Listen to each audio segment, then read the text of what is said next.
नमस्कार दर्शकबिन हार्दिक स्वागत छ। यहाँहरू सम्पूर्णलाई सपना अनलाइन टिभीमा निकै नै महत्त्वपूर्ण रिपोर्टका साथ उपस्थित भइसकेका छौँ। हाम्रो मेहनतको लागि एउटा सानो लाइक र च्यानललाई सब्स्क्राइब गरी साथै छेउमा रहेको बेल आइकनलाई दबाई अलमा क्लिक गरेर साथ दिन नबिर्सनुहोला। आउनु सब समाचारतर्फ लागौँ। बर्दिया जङ्गली जनावरलाई थापेको पासोमा परेर एकै परिवारका 3 जनाको मृत्यु भएको छ। बदललाई थापेको विद्युतीय पासोमा परेर ठाकुर बाबा नगरपालिका 3 गोदाना भन्ने ठाउँमा 34 वर्षीय बालकृष्ण थारू, उनकी 30 वर्षीय श्रीमती सुनिता थारू र 44 वर्षीय भाउजू बेलमती थारूको मृत्यु भएको जिल्ला प्रहरी कार्यालय बर्दियाका प्रमुख प्रहरी उपरीक्षक एसपी ईश्वर कार्कीले जानकारी दिएका छन्। एसपी कार्कीका अनुसार शुक्रबार साथी खेतमा पानी हेर्न गएका बेला उनीहरू छिमेकीले बदलका लागि धान खेतमा थापेको विद्युतीय पासोमा परेका हुन्। खेतमा विद्युतीय पासो थाप्ने छिमेकी 83 वर्षका राजबहादुर साईलाई प्रहरीले नियन्त्रणमा लिएको छ। उनलाई इलाका प्रहरी कार्यालय भुरी गाउँमा राखिएको एसपी कार्कीले बताएका छन्। अब आउनु सरको समाचारतर्फ लागौँ। कञ्चनपुरको बेलडाँडी गाउँपालिकामा कार्यक्षेत्र बनाएर काम गर्दै आएका पत्रकार विमल धामी र युवा उद्यमी सन्देश पाण्डेमाथि आज निर्यात कुटपिट गरिएको छ। सामान्य विवादमा स्थानीयवासी सुरेश खत्रीको समूहले दुवैजनामाथि निर्यात कुटपिट गरेको हो। युवा उद्यमी पाण्डेमाथि कुटपिट गरेर भाग्दै गरेका खत्रीको समूहलाई पत्रकार धामीले कुटपिट गरेको कारण सोधपुछ गर्न खोज्दा कुटपिट गरेको बताएको छ। युवा उद्यमी पाण्डेको टाउको सहित शरीरका विभिन्न भागमा चोट लागेको छ। कुटपिटबाट पत्रकार धामीको शरीरको भित्री भागमा चोट लागेको छ। कुटपिटमा संलग्नमाथि कारबाहीको माग गर्दै पीडित द्वयद्वाराले इलाका प्रहरी कार्यालय बेलडाँडीमा उजुरी दिएका छन्। यी प्रकार बेलडाँडीका प्रमुख प्रहरी निरीक्षक रविन्द्र कठायतले कुटपिटमा संलग्नताको खोजी भइरहेको बताए। घटनाबारे छानबिन गरी दोषीलाई कारबाही गरिने उनले बताएका छन्। कुटपिटमा संलग्न मध्ये कोही पनि अहिलेसम्म पक्राउ परेका छैनन्। अब आउनु सरको समाचारतर्फ लागौँ। पर्साको वीरगञ्ज महानगरपालिका 24 का 33 वर्षीय फुलसहन अन्सारी 2074 सालको दशैंको अवसरमा कैद सजाय माफी पाएर जेलबाट छुटेका थिए। विवेक सिंह भनेर चिन्ने अन्सारीलाई वीरगञ्जका व्यवसायी राजेश क्याल र जटाशंकर शाहको हत्या अभियोगमा दोषी ठहर गर्दै जिल्ला अदालत पर्साले जन्मकैदको सजाय दिएको थियो। राष्ट्रपतिबाट माफी पाएर छुट्नु अघि उनले जेलभित्रै तेस्रो हत्या पनि गरेको खुलासा भएको छ। यद्यपि जेलभित्रै एकजनाको ज्यान लिएको 1 वर्ष नबित्दै असल चाल चलनको आधारमा बाँकी कैद मिनाहा गरी उनलाई छाडिएको थियो। 2073 पुष 10 गते दिउँसो 4:44 अन्सारी सहितका 6 जना कैदीले वीरगञ्ज कारागारभित्र अपहरण मुद्दाका कैदी राजन बानियाको हत्या गरेका थिए। चक्कु प्रहारबाट घाइते भएका बानियाको माघ 27 गते मृत्यु भएको थियो। उनीहरूको आक्रमणबाट अरू 8 जना घाइते भएका थिए। सर्वस्त्र सहित जन्मकैद तोकिएका र जेलभित्र अर्काको हत्याकाण्ड मचाएका अन्सारीलाई मन्त्री परिषदको सिफारिसमा राष्ट्रपति विद्यादेवी भण्डारीले 2074 असोज 13 गते माफी दिएकी थिइन्। असल चालचलन भएको र आधा कैदी भुक्तान गरिसकेका जघन्य अपराध बाहेकका कैदीलाई कारागार प्रशासनको सिफारिसमा माफी दिने गरिएको छ। चोरीदेखि हत्यासम्म 2063 फागुन 26 गते वीरगञ्ज महानगरपालिका 14 का राजेश्वर शाह कानुनको घेरामा चोरी भएको थियो। अन्सारीले घरभित्र प्रवेश गरी टिभी, सुनका गहना, कपडा लगायत 1,24,000 रुपियाँ बराबरको धनमाल चोरेको प्रहरीले जनाएको छ। उक्त मुद्दामा उनी फरार सूचीमा थिए। 2065 कार्तिक 12 गते साँझ 7:40 वीरगञ्ज महानगरपालिका 13 का 56 वर्षीय जटाशंकर शाहको हत्या भएको थियो। उनीसँग अन्सारीले 20 लाख रुपियाँ फिरौती मागेको र नदीपछि गोली प्रहार गरी हत्या गरेको प्रहरी अनुसन्धानबाट खुलेको थियो। त्यसको 2 महिनापछि 2064 पुष 7 गते वीरगञ्ज राजेश क्यालको हत्या भएको थियो। उनीसँग पनि अन्सारीले 20 लाख रुपियाँ फिरौती मागेका र नदीपछि गोली हानी हत्या गरेका थिए।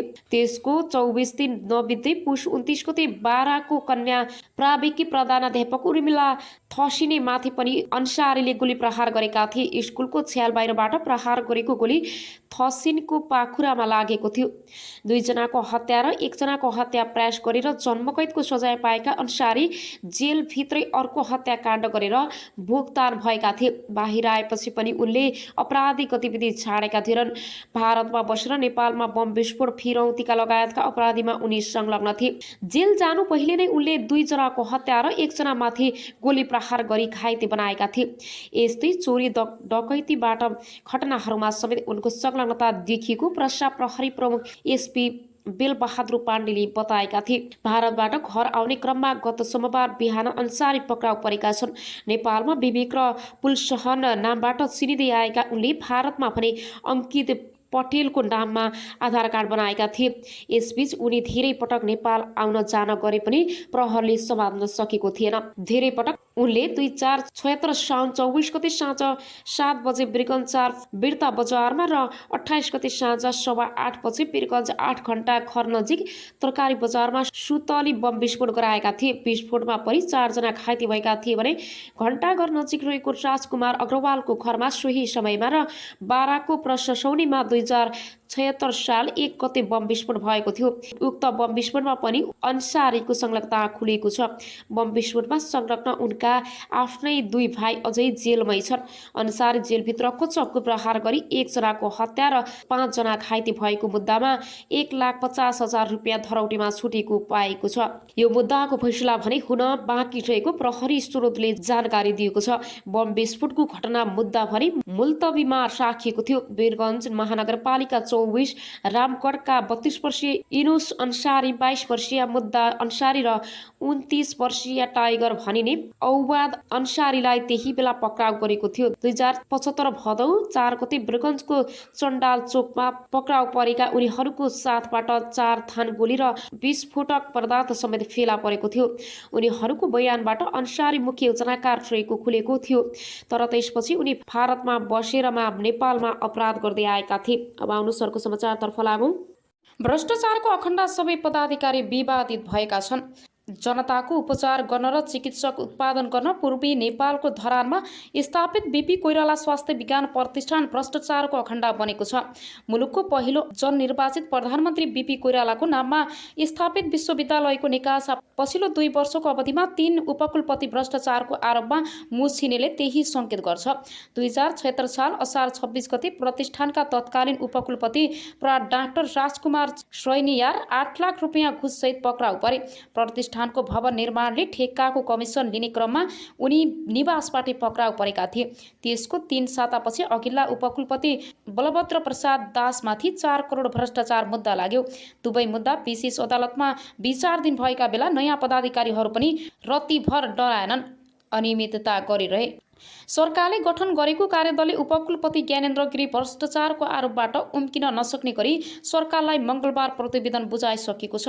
अख्तियारले गम्भीर रूपमा छानबिन गर्ने हो भने अहिलेका उपकुलपति गिरी सहितका पदाधिकारी जोडिने ठाउँ नै छैन। कार्यदलका एक सदस्यले अनलाइन खबरसँग भने राजनीतिको आडमा नियुक्ति भएपछि मलाई जे गर्न पछि छुट हुन्छ भन्ने सोचले यस्तो अवस्थामा पुर्याएको हो। उनी आफू त बदनाम भए संस्था समेत खराएसी बनाए। स्त्री रोग विशेषज्ञ समेत रहेका प्र डाक्टर मोहन चन्द्र रेग्मी फिस्टुलालाई रोग विशेषज्ञ हुन विशेषज्ञहरूको समुदायमा उनी राम्रा प्राचीन व्यक्तिको रूपमा चिनिन्छन्। बीपी कोइराला स्वास्थ्य विज्ञान प्रतिष्ठानमा कार्यरत रहेका उनलाई कता कता कार्यकारी र व्यवस्थापनका पदमा जाने महत्त्वाकांक्षा बढ्यो। प्रतिष्ठानका उपकुलपति डाक्टर ज्ञानेन्द्र गिरीसँग हिमचिम बढाएका उनले सुरुमा अस्पतालका निर्देशकको पद ताकेका थिए। अस्पतालका निर्देशक गौरी शङ्कर शाह आफैमा योग्य नभएको जानकारहरू बताउँछन्। उपकुलपति गिरीको साथमा शाहलाई पदमुक्त गरेर अस्पताल निर्देशक पदमा जाने रेग्मीको प्रयास सफल हुन सकेनन्। तर त्योभन्दा माथिल्लो रजिस्टर बन्न सफल भए। सुरुमा उपकुलपतिसँग मिलेर काम गर्नुभयो, पछि अधिकारहरू नदिएपछि विरोधमा उत्रिनु भयो। प्रतिष्ठान स्रोतले भन्यो त्यत्रो राम्रो छवि बनाएको मान्छे बेकारमा अनियमितता र जालझेलको मतियारको रूपमा मुछिनु भयो। अहिले अख्तियारमा रेग्मीमाथि समेत छानबिन चलिरहेको छ। प्रतिष्ठानका उपकुलपति ज्ञानेन्द्र गिरीको किस्सा अझै रोचक छ। लामो समय कोशी अञ्चल अस्पताल विराटनगरका काम गरेका गिरीले सेवाकालको अन्तराधीर सुनिल शर्माहरूसँग मिलेर नोभेल मेडिकल कलेज खोलेर संस्थापक अध्ययन पनि भए। शर्माको समूहले चेपुवामा पारेपछि उनी कौडीको भावमा शेर बेच्ने बाध्य भए। त्यसपछि गिरीले अख्तियारका तत्कालीन प्रमुख लोकमान सिंह कार्कीका नातेदारसँग मिलेर विराट मेडिकल कलेज खोले। लोकमानको शक्तिको आडमा विराट मेडिकल कलेजले काठमाडौँ विश्वविद्यालयबाट विस्तारित कार्यक्रममा नाममा सम्बन्ध पार्यो। गिरी काङ्ग्रेस नेता शेखर कोइरालाका नजिकका कार्यकर्ता थिए। प्रतिनिधि सभा